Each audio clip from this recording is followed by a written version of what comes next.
Halo kawan-kawan semua. Kali ini kita akan melihat tampilan accurate. Saya buka dulu di accurate-nya. Kali ini adalah kita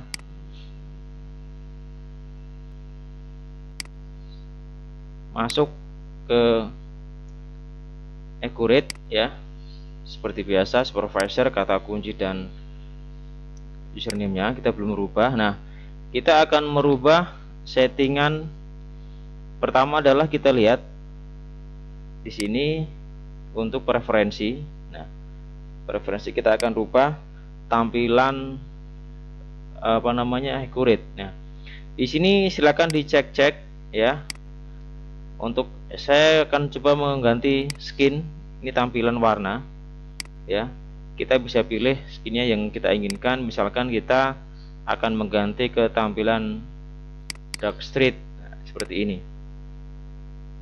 Nah, jadi berubah tampilannya. Atau kita pilih yang purple, ICQ purple seperti ini. Jadi teman-teman silakan dipilih. Atau yang ini biasanya, nah, untuk yang cewek-cewek mungkin lebih suka gitu kan. Nah, ini untuk tampilan skin kita bisa rubah di sini ya. Nah, oke, kemudian setting huruf. Nah, hurufnya kita bisa ganti di sini. Masih di sini ya tadi. Ini 8, ukuran 8. Kalau mau diganti ukuran 10 juga bisa. Nah, atau kita checklist jika Windows di set ke huruf besar, otomatis ke huruf besar. Jadi ini yang kita inginkan seperti apa. Kemudian ini jenis hurufnya. Misal kita mau ganti juga bisa, silahkan ya. Diganti jenis hurufnya, ini tersedia di accurate. Teman-teman tinggal pilih mana yang diinginkan. Ini saya ganti ukuran 10 ya. Kita oke. Oke. Kemudian berikutnya, ini sekarang udah lebih besar ya tampilannya ya, kayak tadi ya. Skin yang penting-penting sudah. Kemudian misalkan kita akan menambah username dan juga mengganti password. Oke, silakan kita klik di persiapan. Kita bisa ganti ini profil pengguna. Kita klik di sini. Nah, di sini accurate menyediakan pengguna utama ya. Di sini supervisor adalah level tertinggi. Dia bisa mengendalikan seluruh aktivitas di penjualan, pembelian, barang jasa dan seterusnya ya. Kemudian ini lengkap ya, jadi apa saja dia bisa kendalikan. Kemudian misalkan kita ingin menambah username baru atau pengguna baru. Jadi misalkan dalam perusahaan itu kan kadang-kadang satu aplikasi dipakai beberapa orang dan setiap orang ini mempunyai bagian masing-masing. Misalkan kita akan membuat baru ya, nama penggunanya adalah misalkan bagian operator atau admin ya. Nama lengkapnya misalkan siapa nih, Fatimah misalkan. Nah, kata kuncinya misalkan kita isi 1 2 3 4 5 atau lainnya 1 2 3 4 5 misalkan. Nah ya, ini sebagai admin. Ini kita bisa ganti, ini bisa kita juga namanya Fatimah juga. Nah, ini tingkatannya apa? Supervisor, admin atau yang lainnya. Jadi ini level tertinggi adalah supervisor. Bagian admin misalkan. Ini kita bisa apa aja. Nah, kita silakan di checklist. Ini masih kosong. Penjualan misalkan. Nah, ini tergantung kita, misal dia bisa membuat ya. Tinggal di checklist mana yang diinginkan. Kan?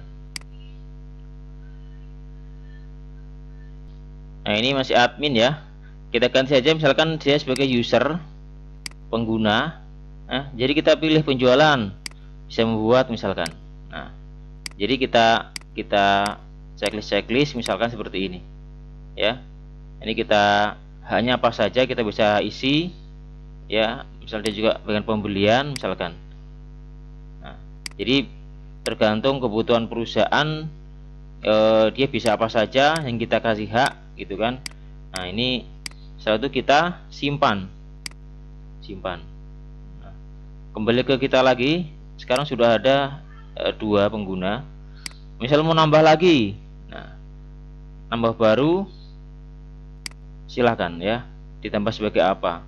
Atau pengen dihapus, misalkan pengen dihapus nih ya, pengen dihapus, kita batalkan si Fatimah ini misalkan. Nah tinggal di checklist ini dihapus, selesai ya.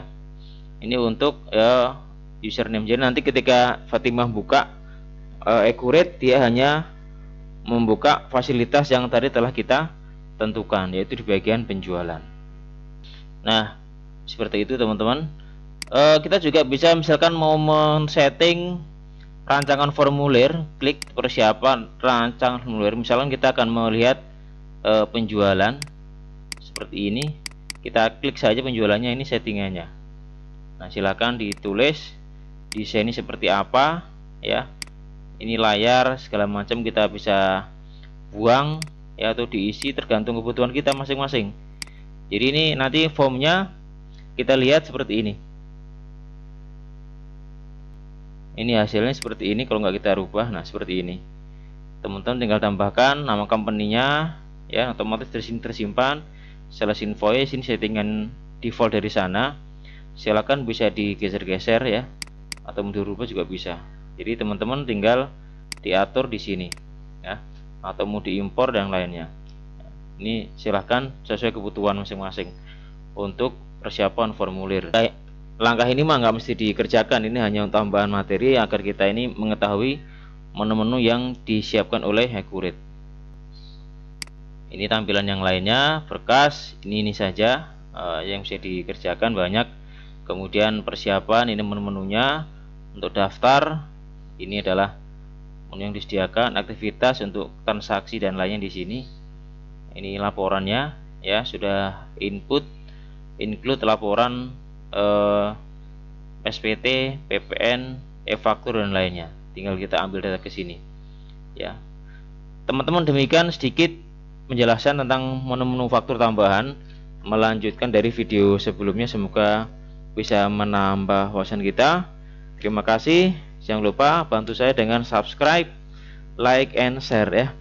Kalau ada komen, pertanyaan, silakan tulis di komentar. Assalamualaikum.